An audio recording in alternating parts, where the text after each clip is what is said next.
थक रही हैं राहें, कदम मेरे थके हैं। थक रही हैं राहें, कदम मेरे थके हैं, फिर भी हौसलों ने कहा उम्मीद नहीं छोड़ना। हेलो एवरीवन, मैं चारुल सिंह चौहान लेकर आई हूँ शिक्षक भर्ती में एक अहम भूमिका निभाने वाली परीक्षा टेट और सीटेट की एक यूनिट, जिसे हम जानते हैं बाल विकास एवं शिक्षण विधियों के नाम से, जो हमारी फर्स्ट यूनिट है। और उसमें से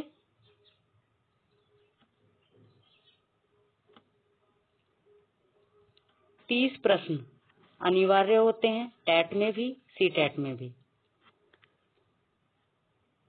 उसके अलावा चाहे आप प्राइमरी लेवल का टेट देने जा रहे हो, अपर प्राइमरी का देने जा रहे हो,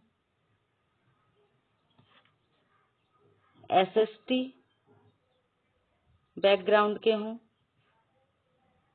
साइंस बैकग्राउंड के हों, या फिर फर्स्ट पेपर हो या सेकंड पेपर, सभी में ये 30 प्रश्न हमारे बाल विकास एवं शिक्षण विधियों से अनिवार्य हैं।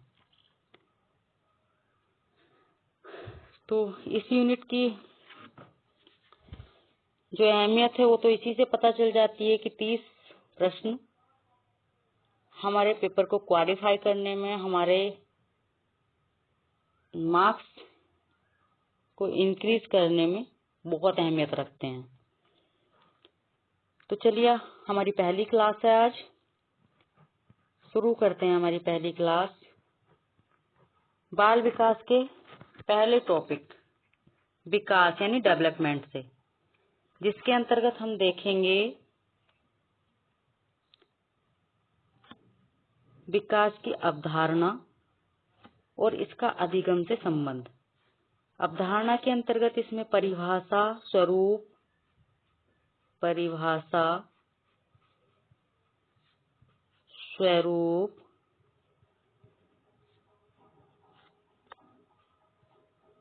स्वरूप, कारक सभी आ जाएंगे।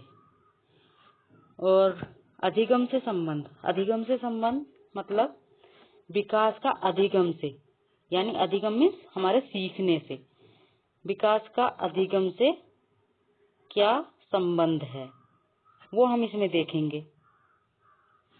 तो चलिए शुरू करते हैं आगे हमारा टॉपिक विकास यानी डेवलपमेंट, जिसकी पहला पॉइंट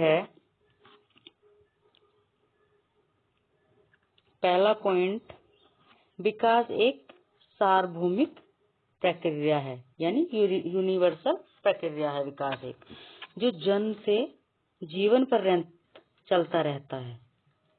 तो इसमें हमारा एक प्रश्न बन सकता है, विकास कैसी प्रक्रिया है? थोड़ी सी दिक्कत हो रही है, मोबाइल से नहीं कर पा रही हूँ। चलिए कोई बात नहीं, आज बोल के ही कर देती हूँ, बाकी करते हैं, जितना हो रहा है उतना ठीक है। तो विकास हमारी एक कैसी प्रक्रिया है? सार्वभौमिक प्रक्रिया है विकास हमारी, यानी यूनिवर्सल हमारी प्रोसेस है डेवलपमेंट, जो जन्म से जीवन पर्यंत चलती है। इस पॉइंट में हमारे 2 क्वेश्चन बन जाते हैं। पूछ सकता है कि विकास कैसी प्रक्रिया, ऑप्शन में दे देगा सार्वभौमिक प्रक्रिया, तो ये हमारा आंसर सही हो जाएगा। उसके साथ में दूसरा क्वेश्चन हमारा बन सकता है कि विकास की प्रक्रिया कब से कब तक चलती है। तो विकास की प्रक्रिया कब से कब तक चलती है, ऑप्शन में दे सकता है जन्म से 5 साल तक, जन्म से किशोरावस्था तक, और जन्म से जीवन मतलब मृत्यु तक, जीवन पर्यंत, यानी गर्भावस्था से, जन्म से नहीं होगा, ये गर्भावस्था से होगा, गर्भावस्था से शुरू हो जाती है, गर्भावस्था से हमारी शुरू हो जाती है विकास की प्रक्रिया। तो गर्भावस्था से जीवन पर्यंत हमारी चलती रहती है। तो इसमें ये ऑप्शन दे सकता है कि अगर पूछता है कि विकास कब से कब तक चलने वाली प्रक्रिया है, तो गर्भावस्था से जीवन पर्यंत चलने वाली प्रक्रिया के अंतर्गत हमारा ऑप्शन ये सही हो जाएगा। चलिए चलते हैं नेक्स्ट पॉइंट के तरफ, हमारा नेक्स्ट पॉइंट है विकास के अंतर्गत शारीरिक, मानसिक, सामाजिक और संवेगात्मक परिवर्तन आते हैं। जो गर्भ काल से, देखिए वो ऑप्शन, वो जो पॉइंट हमारा था वहां गलत हो गया था, वो थोड़ा सा मिसप्रिंट हो गया था। तो गर्भ काल से मृत्यु तक लगातार होते रहते हैं। तो विकास के अंतर्गत शारीरिक परिवर्तन आ जाएंगे। जो भी शारीरिक परिवर्तन, ये जो हमारे शरीर में जो भी परिवर्तन होते हैं, वृद्धि भी विकास के अंतर्गत ही आती है, वो सब विकास के अंतर्गत आएंगे। मानसिक परिवर्तन, हमारी सोचने की शक्ति में, हमारे मानसिक क्षमता में जो भी परिवर्तन होते हैं वो सब विकास के अंतर्गत आएंगे। जैसे जैसे एज बढ़ती है वैसे वैसे हमारी समझ बढ़ती है, वो सब विकास के अंतर्गत आते हैं। उसके साथ में सामाजिक परिवर्तन, सामाजिक परिवर्तन से मतलब हमारा है जो हमारा सामाजिक दायरा है, बचपन में एक परिवार तक सीमित होता है, वो बच्चा बहुत छोटा होता है तो एक परिवार तक सीमित होता है उसका दायरा। उसके बाद जैसे जैसे वो बड़ा होता जाता है, बाहर के समाज से उसका मतलब इंटरेक्ट होना शुरू हो जाता है, बाहर के समाज में वो घुलना मिलना शुरू हो जाता है।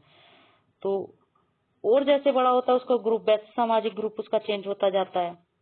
तो सामाजिक परिवर्तन भी विकास के अंतर्गत आ जाता है इस तरह से। और संवेगात्मक परिवर्तन, संवेगात्मक परिवर्तन में जो हमारे संवेग हैं, जिसमें क्रोध, घृणा, भय, ईर्ष्या सभी आते हैं, वो सब परिवर्तित होते रहते हैं, वो सब भी विकास के अंतर्गत ही आते हैं, जो गर्भ काल से मृत्यु तक चलते रहते हैं, जो गर्भ काल से मृत्यु पर्यंत, मृत्यु के बाद भी चलते रहते हैं, गर्भ काल से मृत्यु के बाद तक भी चलते रहते हैं। तो इसमें ये भी पूछ सकता है क्वेश्चन हमारा, यहाँ से अगर देखते हैं तो तैयार हो जाएगा कि विकास के अंतर्गत कौन कौन से जो मतलब परिवर्तन आते हैं। शारीरिक, मानसिक, सामाजिक, संवेगात्मक सारे परिवर्तन हमारे विकास के अंतर्गत आते हैं। और कब से कब तक चलता है वो तो हम पिछले पॉइंट में भी देख चुके हैं, गर्भ काल से मृत्यु पर्यंत तक चलता रहता है। चलिए चलते हैं नेक्स्ट पॉइंट की तरफ।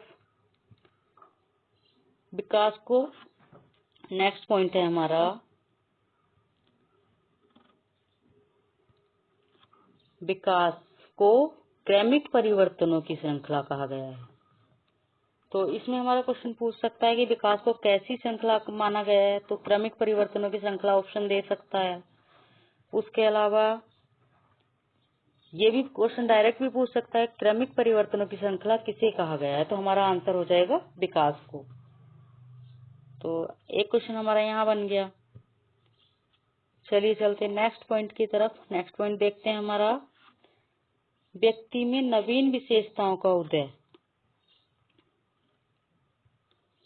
व्यक्ति में नवीन विशेषताओं का उदय होता है। विकास के अंतर्गत जो है नई विशेषताएं व्यक्ति में उदित होती रहती हैं, नई विशेषताएं जन्म लेती रहती हैं और पुरानी विशेषताएं समाप्त होती रहती हैं, यानी समाप्त, पुरानी विशेषताएं समाप्त हो जाती हैं। तो जो व्यक्ति के पुराने गुण होते हैं, कोई भी पुरानी आदत होती है वो छूट जाती है, और जो पुरानी आदत छूटेगी तभी तो नई आदत का विकास होगा। तो ये सब हमारा विकास के अंतर्गत आता है, ये पॉइंट भी। उसके बाद नेक्स्ट पॉइंट हम देखते हैं, विकास की प्रक्रिया में परिवर्तन वंशानुक्रम में से प्राप्त गुणों और वातावरण दोनों को प्रभावित करते हैं। जो विकास की प्रक्रिया है उसमें जो परिवर्तन है वो वंशानुक्रम से प्राप्त गुण और वातावरण दोनों से प्रभावित होते हैं। यानी जो हमें वंशानुक्रम, हमारे माता पिता से जो हमें गुण मिले हैं वो, और वातावरण दोनों, ये दोनों मिलकर हमारे विकास पर प्रभाव डालते हैं, उसे प्रभावित करते हैं। तो इसमें से भी क्वेश्चन बन सकता है। मोस्टली सीटेट में अधिकतर ऐसे प्रश्न पूछ लेता है जो थोड़ा लंबे उसके ऑप्शन होते हैं। जैसे पूछ सकता है कि विकास की प्रक्रिया में कौन कौन से गुण प्रभावित करते हैं विकास की प्रक्रिया को।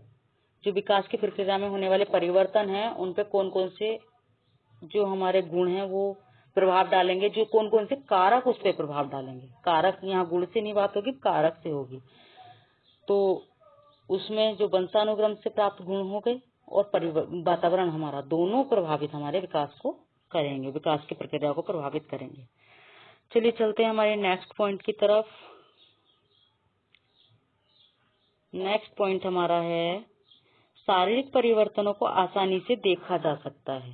जो शारीरिक परिवर्तन हमारे हैं उसे हम आसानी से देख सकते हैं, लेकिन जो अन्य परिवर्तन हैं उन्हें समझने में थोड़ा समय हमें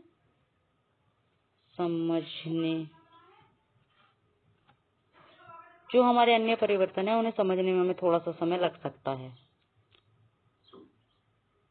तो उसके साथ ही चलिए देखते हैं नेक्स्ट पॉइंट। नेक्स्ट पॉइंट है हमारी एक डेफिनेशन मुनरो की। मुनरो के अनुसार विकास परिवर्तन की वह अवस्था है, मुनरो के अनुसार विकास परिवर्तन की वह अवस्था है जिसमें बच्चा भ्रूणावस्था से लेकर प्रौढ़ावस्था तक गुजरता है, विकास कहलाता है। तो ये परिभाषा हमारी किसने दी है? मुनरो ने। परिभाषा में कोई चेंज नहीं करना है, वो जैसी है वैसे ही याद रखनी है। परिभाषा पूछ लेता है, परिभाषा दे देगा और उसके बाद पूछ लेगा ये परिभाषा किसकी है, डेफिनेशन किसकी है। ये नेक्स्ट डेफिनेशन हम देखते हैं हरलॉक की।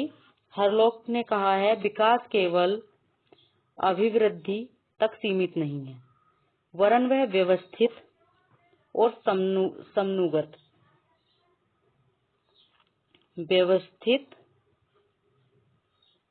व्यवस्थित एवं समनुगत परिवर्तन है, जिसमें प्रौढ़ावस्था के लक्ष्य की ओर परिवर्तनों का प्रगतिशील क्रम निहित रहता है, जिसके परिणाम स्वरूप व्यक्ति में नवीन विशेषताएं प्रकट होती हैं। तो ये दोनों डेफिनेशन है, ये तो हमें याद ही करनी होंगी कि कौन सी डेफिनेशन किसकी है। उसके साथ ही अब देखते हैं इस डेफिनेशन में दो शब्द आए हैं, व्यवस्थित।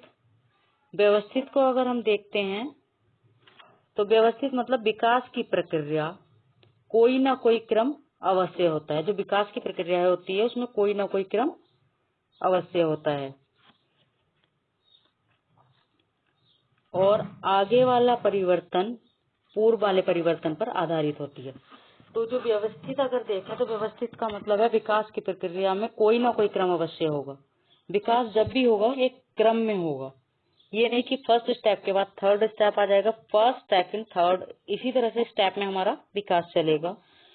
और उसका जो आने वाला परिवर्तन होता है, जो आगे परिवर्तन होगा वो पहले परिवर्तन पर आधारित होता है। जैसे पहला परिवर्तन है, पहला परिवर्तन हमारा आने वाले परिवर्तन को प्रभावित करेगा। दूसरा शब्द हमारा परिभाषा में इसमें आया था समनुगत। समनुगत से मतलब अगर हम देखते हैं तो समनुगत का मतलब है विकास में जो परिवर्तन होते हैं वे संबंध विहीन नहीं होते, उनमें आपस में परस्पर संबंध होता है। यानी विकास के अंतर्गत जो परिवर्तन होते हैं वो एक दूसरे से जुड़े होते हैं। संबंध विहीन नहीं होने का मतलब है एक दूसरे से उनका संबंध होता है, आपस में जुड़े होते हैं। तो वही चीजें जो हम पहले पॉइंट में व्यवस्थित में देखे थे, यानी व्यवस्थित और आने वाला परिवर्तन पहले परिवर्तन पर आधारित, तो वही उसका हो गया कि वो एक दूसरे से लिंक्ड होते हैं।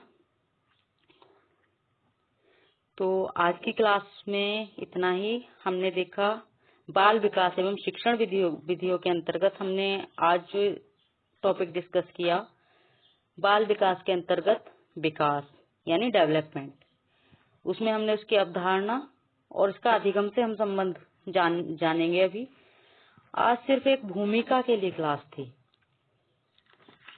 जिसमें हमने कुछ पॉइंट विकास के बारे में जाने।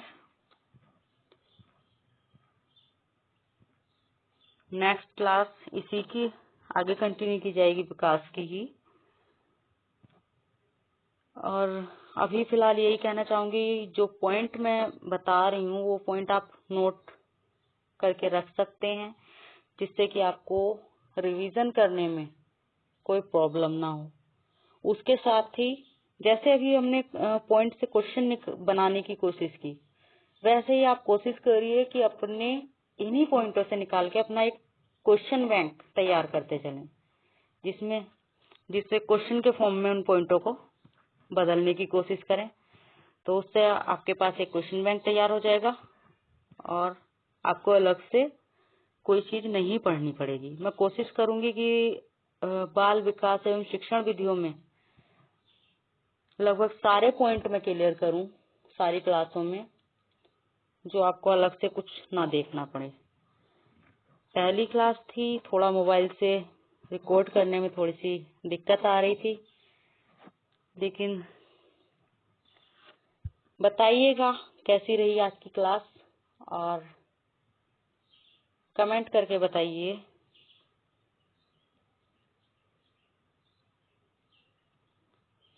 चलिए, थैंक यू वेरी मच। मिलते हैं नेक्स्ट क्लास में, जिसमें हम शुरुआत करेंगे विकास के रूप से, फॉर्म यानी forms of development. Thank you.